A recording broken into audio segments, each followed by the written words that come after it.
हाँ जी। Second part of startup finance, और इस पार्ट में कंप्लीटली थियोरी की बात होगी, और वो भी प्लेन थियोरी। मतलब सर अमेंडमेंट होगा क्या? हाँ जी, इस पार्ट में अमेंडमेंट होगा।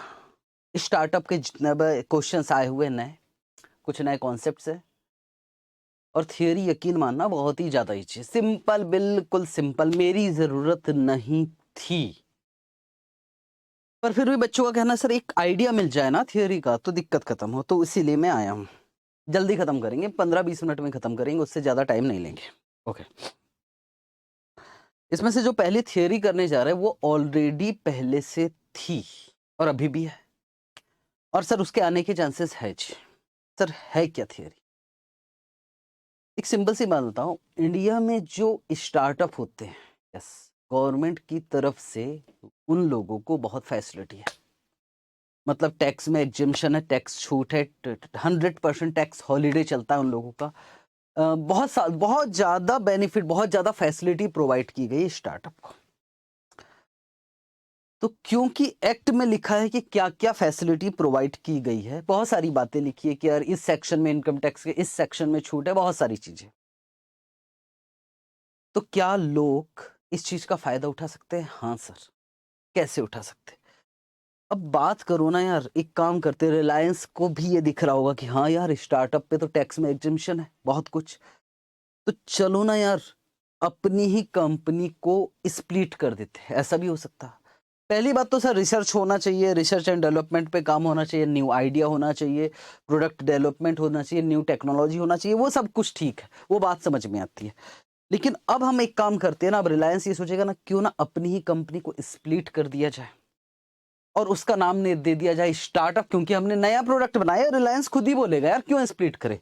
रिलायंस खुद ही बोलेगा कि चलो ना यार, हमने भी तो नया प्रोडक्ट, हमने भी तो रिसर्च किया है, हमारे पास भी तो न्यू आइडिया है, चलो काम करते हैं। हमारा रिलायंस के हिसाब से ही काम होगा। तो पहली बात, स्टार्टअप में लिखा है कि हाँ जी, आपको टैक्स वगैरह में छूट दी जाएगी, लेकिन कंपनी प्राइवेट लिमिटेड नहीं होना चाहिए। Private limited, sorry, public limited नहीं होना चाहिए, गलती होगी, पब्लिक लिमिटेड नहीं होना चाहिए।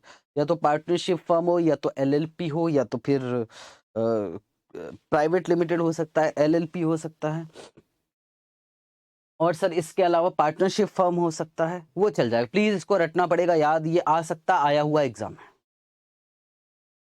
तो सवाल है स्टार्टअप किसे माना जाए? स्टार्टअप कभी भी पब्लिक लिमिटेड को नहीं मानोगे, सीधी सी बात।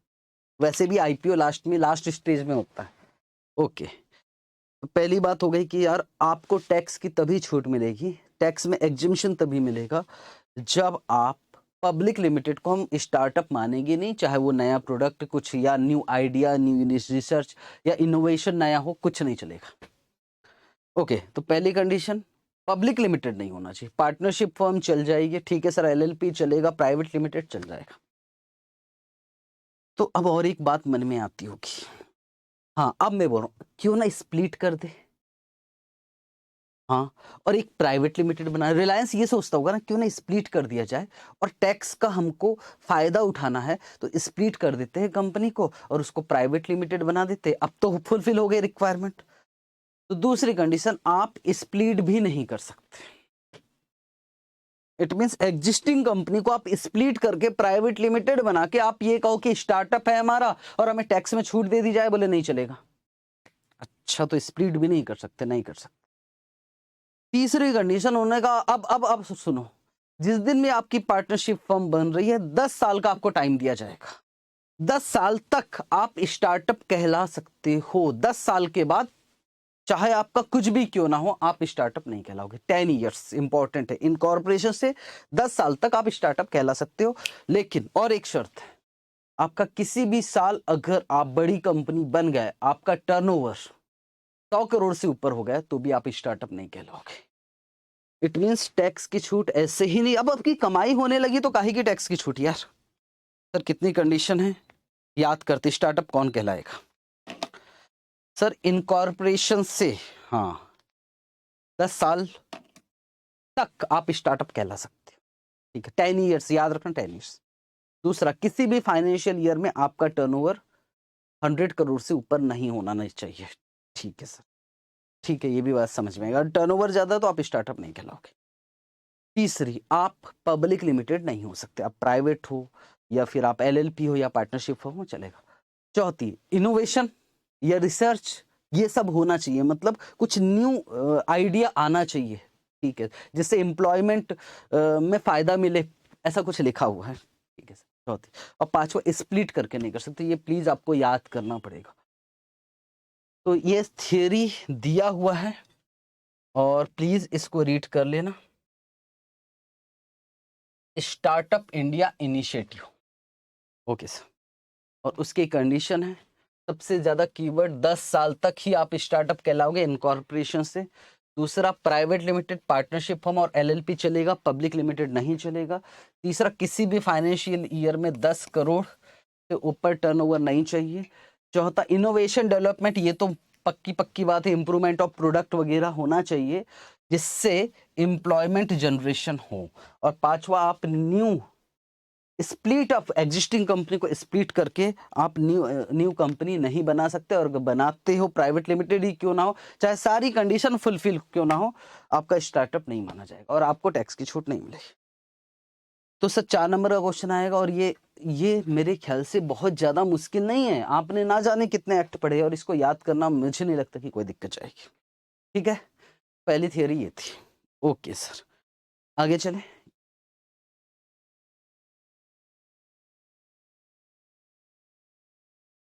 अब और एक थियरी डाला हुआ है, यकीन नहीं होता कि ऐसी थियरी आ सकती है, आईसीएआई पूछ सकता है। वो बोलता है, अच्छा, बाकी जगह की अपेक्षा इंडिया में नए नए स्टार्टअप आ रहा है, इसकी वजह क्या है? इंडिया में ऐसा क्या है, इतने सारे स्टार्टअप, इतने सारे आइडिया लोगों के पास, और इतने सारे स्टार्टअप स्टार्ट हो गए हैं, उसकी वजह क्या है? सर वजह क्या है मतलब, सोचो ना यार, क्या वजह है कि लोग स्टार्टअप पे स्टार्टअप कर रहा है? वजह क्या है, ये पूछ रहा है। अब उन्होंने क्या बताया सुनो, यकीन नहीं होगा। उन्होंने पहले नंबर पे बताया कि सुनो साहब, ऐसा है कि हमारे यहाँ ना जाने कितने बिजनेस स्कूल्स है और ना जाने कितने कॉलेजेस है, वहाँ से पढ़ लिख के लोग बाहर निकलते, एमबीए वगैरह बहुत सारी चीज़ें करते हैं। बिल्कुल ठीक है। उसके बाद सर, उसके बाद क्योंकि उनको वो बी स्कूल से निकले और बहुत सारे लोग एक साथ निकलते हैं, बहुत सारे स्टूडेंट्स हैं, तो वो स्टार्टअप स्टार्ट कर देते हैं। हालांकि सच ये है कि उनको जॉब नहीं मिलता तो स्टार्टअप ही तो करेंगे। खैर, उन्होंने कहा बहुत सारे हमारे यहाँ बिजनेस स्कूल है इंडिया में और कॉलेजेस है, और वहाँ से बहुत सारे बच्चे पास होकर निकलते, नए नए आइडिया आते हैं और वो स्टार्टअप। तो एक वजह है कि बहुत सारे कॉलेजेस और बी स्कूल है। वाह सर, क्या बात। दूसरा, सुन लो ध्यान से, कि इंडिया में स्टार्टअप बहुत तेजी से बढ़ा, उसकी वजह। दूसरा, उन्होंने बताया हमारे यहाँ वर्कफोर्स बहुत ज़्यादा है। अच्छा, तो वर्कफोर्स ज़्यादा है तो सस्ते में हम लोगों का काम हो जाता है। मतलब सर, अगर हम स्टार्टअप स्टार्ट करते, बिजनेस स्टार्ट करते हैं सर, तो हमें सस्ते लेबर मिल जाते हैं। हमारा स्टार्टअप जो है, तो हमारा बिजनेस बहुत महंगा नहीं जाता, मतलब हमारा कम पैसों में हमारा काम चला जाता। वर्कफोर्स कॉस्टली नहीं है हमारे यहाँ। दूसरा, पहला, बिजनेस स्कूल बहुत सारे। दूसरा, वर्कफोर्स बहुत ज़्यादा है, इस वजह से। तीसरा, हमारे यहाँ इंटरनेट का ज़बरदस्त यूज है। चाइना के बाद हम ही लोग हैं जो इंटरनेट का यूज करते हैं, और इंटरनेट का यूज करने से हमारे नए नए आइडियाज आते हैं, और इंटरनेट का यूज गांव गांव तक फैला हुआ है, इसलिए वहां के भी लोग स्टार्टअप कर सकते हैं। वाह, क्या बात है। मतलब सर बिल्कुल टाइम पास है। हाँ जी, टाइम पास है। मैं क्या करूं सर, ये कहाँ से देखकर बोल रहा हूं? मैं कहीं से देखकर, ये इंस्टीट्यूट ने लिखा है यार। वाह सर, 3 चीजें मैंने बताया। पहला, रटवाना मेरा काम है, समझाना, इसमें समझाने वाली कुछ बात ही नहीं है भाई। Okay sir. वर्कफोर्स जो है वो कॉस्टली नहीं है, ठीक है। बिजनेस स्कूल बहुत ज़्यादा है। तीसरा, इंटरनेट का ज़बरदस्त यूज है। वो चौथा, टेक्नोलॉजी का हम बहुत अच्छा यूज करते हैं, और उन्होंने आर्टिफिशियल इंटेलिजेंस और ब्लॉकचेन टेक्नोलॉजी का यूज किया, ठीक। और एक क्या दे, बोले पैसों का अरेंजमेंट हमारे यहाँ बड़े आसानी से हो जाता। कुछ भी यार, कैसे आसानी से हो जाता? बोले जो बैंक से, बैंक फाइनेंस सेकेंडरी है, उसके अलावा हमारे यहाँ पास वेंचर कैपिटलिस्ट है, एंजल इन्वेस्टर्स है, रिलेटिव एंड फ्रेंड पैसे दे देते हैं। ऐसा लिखा हुआ है, पढ़ लेना, मैं दे दूंगा। आईसीएआई की लैंग्वेज दे दूंगा। तो ये लिखना पड़ेगा। क्या इंडिया में क्यों सस्टेनेबल इन्वायरमेंट है स्टार्टअप का? फर्स्ट, हमारे यहाँ टैलेंट है जबरदस्त, जो बहुत सारे बी स्कूल्स है, जो कॉलेजेस है, वहां से पढ़ लिख के लोग पास होते हैं और स्टार्टअप स्टार्ट। दूसरा, कॉस्ट इफेक्टिव वर्कफोर्स है, मतलब समझ ही गए हो सर इसमें लिखने वाली। इंक्रीज यूज ऑफ इंटरनेट है, टेक्नोलॉजी और फंडिंग ऑप्शन हमारे पास बहुत सारे अवेलेबल है। ये 5 पॉइंट्स आपको लिखना पड़ेगा। और क्या वाकई मेरी यहाँ कुछ पढ़ाने की जरूरत है? अभी तक में ये नया आया है, ये नया आया है, प्लीज देख लेना भाई, नहीं तो फिर मुझे मत बोलना। Okay sir, that's it. तो ये दो, एक थियरी सर, ये वाला थियरी ये पहले से था, ये पहले से था, ये आ सकता है। स्टार्टअप इनिशिएटिव मतलब इंडिया में स्टार्टअप किसे माना जाए, ठीक, इंपॉर्टेंट रहेगा 10 साल और 100 करोड़। बाकी तो चीजें पार्टनर पब्लिक लिमिटेड नहीं होना चाहिए, स्प्लिट अप होकर हो जाएगा ये। और इसमें याद करने वाली कोई चीज है ही नहीं, ठीक। ओके, पर मैं फिर से बोल रहा हूँ, ये आपके मेन पॉइंट्स, इसके अंदर तो आप लिख सकते हो, पर ये मेन पॉइंट्स आपको याद रखना पड़ेगा, ठीक है। ओके सर, इसके अलावा और क्या आया? इसके अलावा आया है आपका यूनिकॉर्न। वाओ सर, ये क्या चीज होता है यूनिकॉर्न? ऐसे स्टार्टअप यूनिकॉर्न कहलाते हैं जिसका वैल्यूएशन बहुत ज्यादा, अभी अभी स्टार्ट हुए हैं सर। बाइजू, हाँ बाइजू भी एक था, अनअकैडमी ये भी एक था, जो स्टार्ट हुए और जिनका वैल्यूएशन बहुत ज्यादा है। सर कितना है? यूनिकॉर्न का मतलब समझ रहे हो ना? यूनिकॉर्न का मतलब आदर्श, ऐसे आदर्श स्टार्टअप। वाओ, आदर्श सर, आदर्श तो ज्यादा टेक्निकल इंग्लिश हो गई। यस, मतलब सर ऐसे स्टार्टअप जिसका वैल्यूएशन बहुत ज्यादा है, उसको हम यूनिकॉर्न बोलेंगे। कि यार बाकी छोटे छोटे स्टार्टअप को मोटिवेशन मिले उन बड़े बड़े यूनिकॉर्न स्टार्टअप को देखकर, ठीक है सर। तो सर यूनिकॉर्न कौन कहलाता है वो भी बताया उन्होंने। कॉन्सेप्ट ऑफ यूनिकॉर्न, सबसे पहले प्राइवेटली हेल्ड स्टार्टअप, सब प्राइवेट कंपनी होना चाहिए, बात पब्लिक लिमिटेड नहीं होना चाहिए। यूनिकॉर्न सर वैल्यूएशन, ये इंपॉर्टेंट है, जब इनका वैल्यूएशन $1 बिलियन से ऊपर पहुंच जाएगा। 1 बिलियन वैल्यूएशन की बात कर रहे हैं, टर्नओवर की बात नहीं करना। वैल्यूएशन $1 बिलियन, प्लीज ये याद रखना पड़ेगा, से ऊपर पहुंच जाएगा या वहां तक पहुंच जाएगा या उससे ऊपर, तो उसको हम यूनिकॉर्न बोलते हैं। और कभी भी सर मान लो पहले साल $1 बिलियन था वैल्यूएशन, अगले साल गिर गया, तो फिर वो उस साल के लिए यूनिकॉर्न नहीं कहलाएगा। यूनिकॉर्न का कॉन्सेप्ट। अच्छा सर, और बाकी तो सिंपल सिंपल है, जो है ऐसे सक्सेस है जो रेयर होते हैं, उन सक्सेस उन स्टार्टअप को और इनोवेशन, मतलब सर काम की चीज यूनिकॉर्न में बस यही है। यस, सीधी सी बात है, बाकी सब कहानी दे रखा है। यूनिकॉर्न कौन कहलाते हैं सर? यूनिकॉर्न की उन्होंने लिस्ट भी दे रखा है, अगर पढ़ोगे सर वो लिस्ट हमको याद रखना कि बिल्कुल याद नहीं करना। कॉन्सेप्ट प्राइवेटली हेल्ड और दूसरा $1 बिलियन, ये आपको याद रखना पड़ेगा। बाकी इनोवेशन वगैरह तो आप लिख सकते हैं कि ऐसे आइडिया जो रेयरली सक्सेस होते हैं उस पर फोकस किया गया है, ये सब की सब सारी चीजें लिखना, ठीक है। और यूनिकॉर्न में फ्लिपकार्ट भी है, ओला है, पेटीएम है, बाइजू है, ओयो है, फोन पे है, स्विगी है, ओके सर, डिलीवरी है, बहुत सारे, लेंसकार्ट है, नायका है, अनअकैडमी, रोजर पे, क्रैट, भारत पे, इन्हें यूनिकॉर्न है। अलग अलग ईयर में अलग अलग यूनिकॉर्न है, वो लिस्ट काम नहीं आएगी, वो कभी पूछेगा भी नहीं, बस एक शब्द मल्टीपल चॉइस क्वेश्चन आ सकता है, यूनिकॉर्न कौन कहलाएगा, इस पे फोकस करना।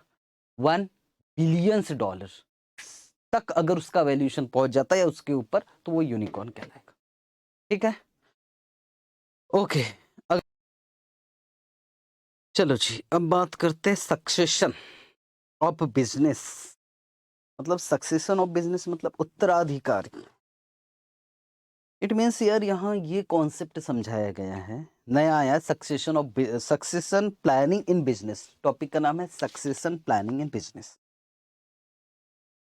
अगर आप लोग क्रिकेट देखते हैं तो आपको एक बात पता है कि यार कोई प्लेयर बहुत अच्छा खेलता है, खेल रहा है, कब तक खेलेगा? इंजर्ड हो गया तो, या रिटायरमेंट ले ली, तो भाई उसकी जगह कौन? सबसे इंपॉर्टेंट ये है। और उसकी प्लानिंग क्या तब तैयार करोगे? उसकी जगह कौन ये तब डिसाइड करोगे क्या जब वो चला जाएगा? अभी से डिसाइड कर लो, वो इंजर्ड हो गया तो यही सब कुछ चल रहा है, यही सब कुछ उसी की प्लानिंग अभी से करो, अभी से। सर ऐसा बिजनेस में भी होता है कि यस, ऐसा बिजनेस में भी है। सक्सेशन प्लानिंग का मतलब ये नहीं है कि सर टाटा के जाने से फिर क्या होगा या फिर ये कुछ नहीं। मैं बात कर रहा हूँ पूरे ऑर्गेनाइजेशन में कुछ ना कुछ क्रिटिकल पोस्ट होती है। यस, स्टार्टअप की मैं बात कर रहा हूँ। कुछ कुछ क्रिटिकल पोस्ट होती है, अगर वो किसी वजह से चले गए या रिटायरमेंट ले लिए, फैमिली बिजनेस में जनरली ये प्रॉब्लम होती है। यस सर, अंबानी के जाने के बाद कौन, वो तो है सर। तो वही है कि उनके जाने के बाद कौन है जो बिजनेस संभालेगा, दिस इज सक्सेशन। और उसकी तैयारी उस समय नहीं जब वो चला जाए, पहले से तैयारी करके रखो। तो सर उसके लिए कैसे तैयारी, क्या क्या स्टेप्स फॉलो करना पड़ेगा, कैसे तैयारी की जाए? सबसे पहले जरूरत क्यों है? सबसे पहला है कि उस सक्सेशन की जरूरत क्यों है?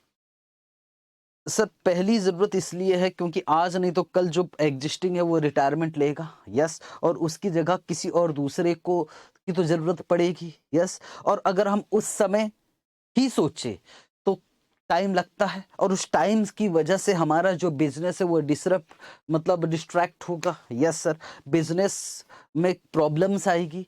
तो यार समझना मैं जो बोल रहा हूँ, जब आईसीए की लैंग्वेज, जब जो है जो ऑलरेडी सर फाउंडर मेंबर बोल सकते हो आप, ऐसा बोल सकते हो, उनके जाने से पहले ही आप तैयारी करके रख लो ना यार। यार ये बंदा ठीक दिख रहा, बाई चांस ये जाता तो ये संभालेगा काम। ठीक है। दूसरा और क्या हो सकता है सर? रिटायरमेंट को सर बहुत टाइम है भाई, ठीक है, रिटायरमेंट इंजर्ड हो गया खिलाड़ी तो सर, इंजर्ड का मतलब वो जो फाउंडर मेंबर है या जो क्रिटिकल पोस्ट है, उस पर्सन ने कुछ फ्रॉड के चक्कर में या किसी और चक्कर में वो एक्टिविटी में इन्वॉल्व नहीं हो सकता कंपनी, उस समय कैसे करोगे? अचानक से ऐसा हो सकता ना यार। अच्छा, तो दूसरा रीजन ये भी है। हाँ, क्या क्या रीजन है कि हमें सक्सेशन प्लानिंग की जरूरत है, ये चीज इसमें समझाया गया। और बहुत ज्यादा मुश्किल नहीं है, सिंपल थियोरी है। और सिंपल थियोरी मतलब मेरी जरूरत नहीं है, बिल्कुल नहीं है। मेरी जरूरत यहाँ नहीं है। मेरी जरूरत कहाँ है? मेरी जरूरत है एक्सोटिक ऑप्शन में, मेरी जरूरत है वेदर डेरिवेटिव्स में, मेरी जरूरत है इलेक्ट्रिसिटी डेरिवेटिव्स में। ठीक है, मेरी जरूरत है सीडीओ में समझने के लिए। ये तो यार प्योर थियोरी है। क्या बच्चे फोर्स करते इसलिए मैं यहाँ आया हूँ, टाइम पास ही कर रहा हूँ, सीधी सी बात।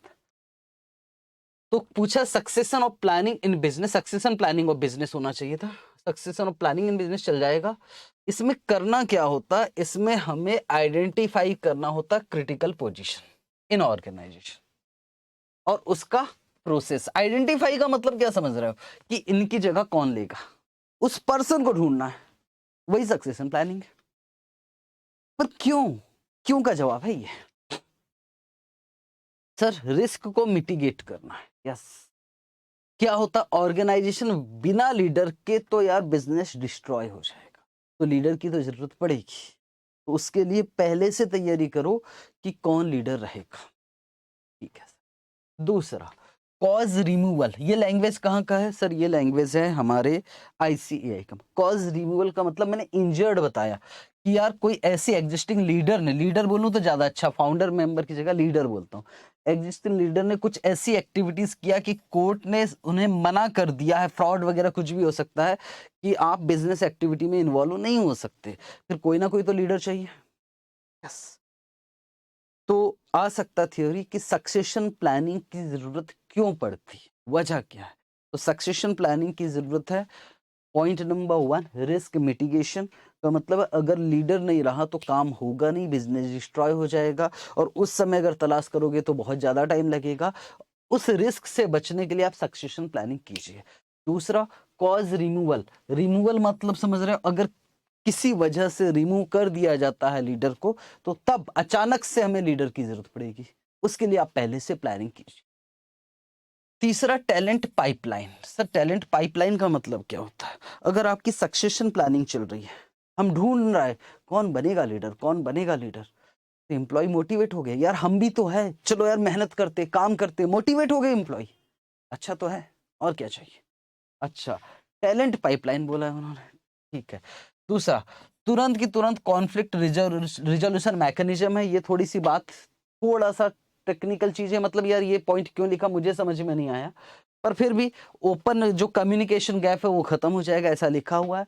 और तीसरा अलाइनिंग, मतलब सर मतलब ये है कि फैमिली बिजनेस है भाई, ठीक है। फैमिली बिजनेस में अगर हम सक्सेशन प्लानिंग करेंगे, समझना ध्यान से, अगर मुकेश अंबानी जी के जाने आज नहीं तो कल रिटायरमेंट होगा, तो क्यों ना उनके बेटे को अभी से तैयार किया जाए, अलाइन किया जाए। दिस इज सक्सेशन प्लानिंग, कि जब वो जाए तो ये बिल्कुल तैयार है। फैमिली बिजनेस में इस अलाइनिंग की जरूरत है। तो अगर देखा जाए तो कितने पॉइंट्स लिखा हुआ है, 5। और पता नहीं आपको ये 5 पॉइंट्स याद आएंगे कि नहीं आएंगे। क्वेश्चन क्या है, सक्सेशन प्लानिंग की जरूरत क्यों है। पहला, रिस्क मिटिगेशन, ठीक है सर, लीडर चला गया तो उनकी जगह कोई और आएगा, टाइम लगेगा, तो क्यों ना पहले से तैयारी कर ली जाए। दूसरा, कॉज रिमूवल, किसी वजह से लीडर फ्रॉड वगैरह के केस में अगर निकल लिया तो वहां उस समय पर कौन करेगा लीडरशिप, तो उसके लिए आप सक्सेशन प्लानिंग कीजिए। तीसरा, एम्प्लॉय मोटिवेट होते हैं, टैलेंट पाइपलाइन है, क्योंकि एम्प्लॉय को भी लगेगा हमारा भी तो चांस आएगा यार। चौथा, कॉन्फ्लिक्ट रिजोल्यूशन, ये देख लेना। और पांचवा, अलाइनमेंट, फैमिली बिजनेस में पहले से तैयार भी तो हो जाएगा सामने वाला बंदा, क्योंकि आप सक्सेशन प्लानिंग कर रहे हैं। ठीक है सर, पढ़ लेना भाई, ये तो मैं सब टाइम पास कर रहा हूँ, आप भी जानते हैं। अब सर सक्सेशन प्लानिंग जो है, क्या स्ट्रेटजी है, मतलब क्या ढूंढने, ये कैसे ढूंढ, किस तरह से प्लानिंग की जाए। तो उन्होंने कहा सबसे पहले आप देखिए कि की लीडरशिप पोजीशन कौन सी है। सीएफए बहुत अच्छा है हमारा, तो यार वो गया तो दिक्कत में पड़ेगी। हाँ सर, मार्केटिंग मैनेजर अच्छा, मैं ये नहीं बात कर रहा हूँ कि ऑनर की ही बात कर रहा हूँ, मैं कह रहा हूँ कि किसी भी ऑर्गेनाइजेशन में अलग अलग फील्ड में अलग अलग लीडर रहते हैं, तो सबसे पहले आपको ढूंढना पड़ेगा कौन है जो क्रिटिकल रोल निभाता है। अगर उसके जाने से रिस्क क्या हो सकता है, उस पर इम्पैक्ट क्या हो सकता है, पहले ये पता कीजिए।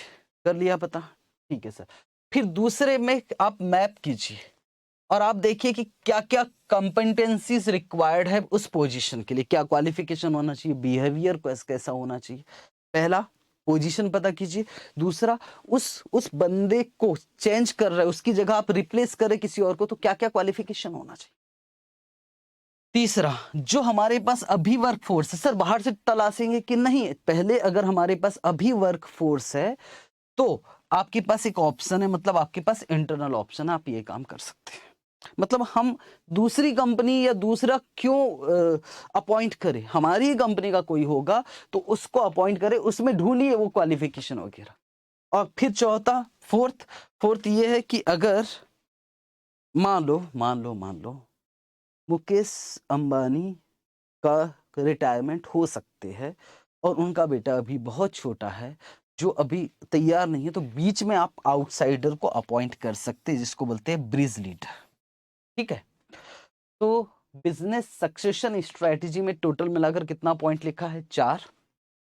सबसे पहले आप की लीडरशिप तलाशिए, क्रिटिकल रोल किसका है, उसका क्या क्वालिफिकेशन होना चाहिए, उसको चेंज करने के लिए, जो है उसको रिप्लेस करने के लिए। और पहला कोशिश है इंटरनल ऑप्शन, और फिर आप क्या कर सकते हो, ब्रिज लीडर को भी अपॉइंट कर सकते हो। ठीक है सर, ये याद करना पड़ेगा, वो याद आप कर लेना। लास्ट पॉइंट, दिक्कत क्या है सक्सेशन प्लानिंग। पहला दिक्कत क्या है मालूम है, यस, माइंडसेट डिफरेंट होता है। मतलब जो फाउंडर मेंबर होता है ना, वो कुछ अलग तरीके से सोचता है। और जो कॉर्पोरेट, क्योंकि यार उसने बहुत मेहनत से स्टार्टअप का काम किया, उसको मालूम है कि कैसे काम करना, अगर आप उसकी जगह रिप्लेस करने का भी सोचोगे ना, कॉर्पोरेट स्ट्रैटेजी अलग चलती है, इसका माइंडसेट अलग होता है, कॉर्पोरेट का अलग होता है, तो वहां एक दिक्कत होगी कि आप सोच रहे कि हम फाउंडर को हटाकर उसको कर देंगे, तो बहुत थोड़ा सा मुश्किल होता है। ओके, दूसरा, जो नए नए अभी स्टार्टअप स्टार्ट ही तो हुआ है, और वहां आप सक्सेशन प्लानिंग कैसे करोगे, वो तो अभी मैच्योर भी नहीं हुआ, बिजनेस फेल हो गया तो क्या करोगे सक्सेशन प्लानिंग को। और तीसरा, अशनीर ग्रोवर, मतलब सर जो फाउंडर्स होते हैं ना, वो फेस होते स्टार्टअप के, जैसे भारत पे फाउंडर गया, स्टार्टअप खत्म। तो ये 3 चीजें हैं, ये इसमें मैं फिर से बोल रहा हूँ, मुझे पढ़ाने के लिए कुछ था ही नहीं, प्लीज रीड कर लेना। मैंने एक आइडिया दिया कि सक्सेशन प्लानिंग क्या होता है, ठीक है। सर इसमें से कहाँ से क्वेश्चन आ सकते हैं? देखो वैसे तो मैं कुछ कह नहीं सकता सक्सेशन प्लानिंग से, पर यहाँ से क्वेश्चन आ सकता है कि सक्सेशन प्लानिंग की एक ऑर्गेनाइजेशन को ज़रूरत क्यों पड़ती है? एक ये क्वेश्चन है आज की क्लास का इम्पोर्टेंट। दूसरा, यूनिकॉर्न का कॉन्सेप्ट नहीं आएगा और उसमें जो लिस्ट दिया तो वो तो बिल्कुल नहीं आएगा, पर मल्टीपल चॉइस क्वेश्चन में ये आ सकता है $1 बिलियंस, ठीक है। और तीसरा जो है इंडिया क्यों, ये तो बहुत बेकार थियरी, मुझे नहीं मालूम कि इंडिया क्यों सस्टेनेबल इन्वायरमेंट है स्टार्टअप के लिए इंडिया में। और एक ये आ सकता है भाई, स्टार्टअप इंडिया इनिशिएटिव, ये अच्छा है, प्लीज इसको कर लेना। इसके अलावा पढ़ लेना, इसमें कुछ है नहीं है, कुछ भी नहीं है जो मैं आपको समझा, ठीक है जी। और मैंने समझाया भी नहीं, मैंने सिर्फ और सिर्फ एक आइडिया दिया कि देखो ऐसे होता है। Okay, thank you so much, bye bye.